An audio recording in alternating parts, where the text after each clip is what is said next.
Ladies and gentlemen, welcome back to Driven Wild. Today we are talking about Doordash CEO tells staff the company plans a major slowdown in headcount growth as it focuses on controlling costs. As we all know, Doordash isn't exactly known to be a cheap to run business when it comes to their side of things, the company side of things. That's why a lot of cost ends up on the customer, the merchant, and quite frankly, the driver at times, because we cover our own costs and DoorDash's ability to help us just doesn't exist. It's a little scary to hear that they're planning on slowing down. This is a company that's always been kind of charge ahead kind of deal. With that said, let's talk about what's being said here, and then we could speculate on what actually is going down after. So with that said, let's get started. Doordash is stepping off the gas when it comes to hiring. During an internal meeting Thursday, CEO Tony Xu said the company plans to grow headcount by only 10 to 15% this coming year, according to a person who attended the gathering. That's a little scary to hear. They are going to grow the headcount only by 10 to 15%. Now, here's the real question. Are they talking about the corporate side or the driver side? Because I'll tell you what, if they're trying to grow the driver's side, there's a lot of saturation going on anyway. There's not a whole lot they could do with that. Not to mention, not every market needs more drivers. Some markets actually need less drivers. But as far as the internal hiring process, I know employees can be expensive, but it's a little scary to hear that they're not confident in their own growth. That's a far cry from last year when DoorDash's employee ranks more than doubled to over 86,000, according to regulatory filings. Xu and Chief Financial Officer Prabir Ardekar said in the company meeting that DoorDash needs to control employee growth and do it without hurting its business. A company representative declined to comment. So let's cool down for a second, because he says employee ranks, not independent contractors. That's a different conversation. Employee ranks. So this is the corporate side. And this is a little concerning coming from the CFO, Prabir Ardekar. He's been talking about reducing costs for a while. In fact, he sold out of his company more than once. Like, I think there were 3 times where he actually sold out in the past year. Between him and COO and president of DoorDash, Christopher Payne, they both seem to have a challenge with actually staying invested, which is crazy. Like, after the FTC got on their butt,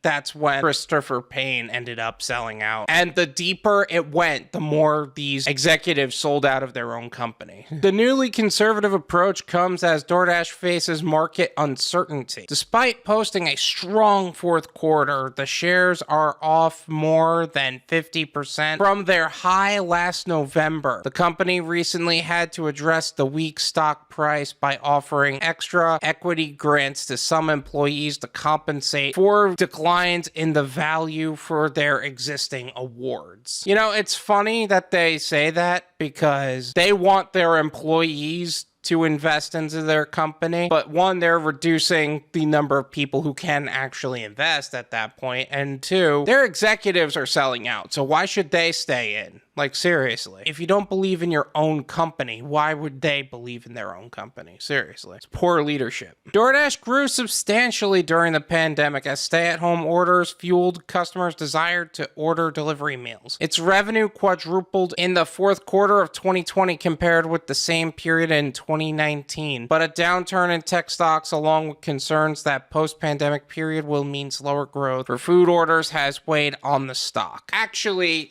COO Christopher Payne actually did state to the rideshare guy in their podcast, the pandemic was not the trigger that made them grow. It was the fact that they were getting so much stimulus into the economy that people had the money to kind of throw around, so they ordered on DoorDash more. That's when things started to grow. Now, will a post-pandemic period mean slower growth for food orders? I don't know if it's the post-pandemic period, more like the inflationary times, more like the things getting more expensive times. The food index is all over the place. Energy index is all over the place. Gas has been going up like crazy. All of the things that can directly attack DoorDash is attacking DoorDash. The company is trying to cut down costs in other areas like cloud computing. Currently, DoorDash calculates it pays Amazon Web Service 6.5 cents to process each order. The company is hoping to get that down to under 6 cents by the end of the first half this year, according to a person familiar with the matter. First off, I didn't know that DoorDash actually operates on Amazon Web Services. That's fascinating to me. However, regardless of that, I definitely understand why they're trying to cut down costs. And that's not even a DoorDash thing. That's just a smart business thing. So good on them. Even though I don't like praising DoorDash at all, I do got to give credit where credit is due. DoorDash has increasingly looked towards other areas such as grocery delivery, as well as advertising and international growth as newer business lines that will power its new stage of growth. Even as it expands into those areas, the company is hoping that it can scale up without headcount rising at the same rate. So what you're saying is you want to take the people who are currently working for you and then overwork them even more after you're already working them to death. Not to mention, those people are also required to make deliveries once a month on their own. How are you going to put that expectation on them? I made a video talking about the whole WeDash program, by the way. I share my opinions on that in that video, so feel free to check it out. This is my opinion.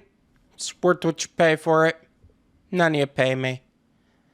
There you go. I think the costs on DoorDash have been kind of the same overall for the most part, but I think there is something that is being said here without being said here. They took a huge financial hit from the FTC. I don't know if they talked about it. I don't know how much they ended up getting hit for, but it seems like that's the case. They changed their entire ad campaign from DoorDash drivers get paid $25 an hour to DoorDash driver gets paid $7 an hour, which that can end up costing them over $44,000 per person who reported on that. Again, I made a video talking all about it. That link's also in the description. I think they got hit pretty hard by that, and therefore they need to make drastic moves on the subject. So my prediction, this is a prediction. There's nothing confirmed about what I'm saying. This is what I'm about to say is completely a prediction. DoorDash drivers going to see a dock in base pay from $225, $250 to just a flat $2. Uber Eats and Grubhub are going to see a massive growth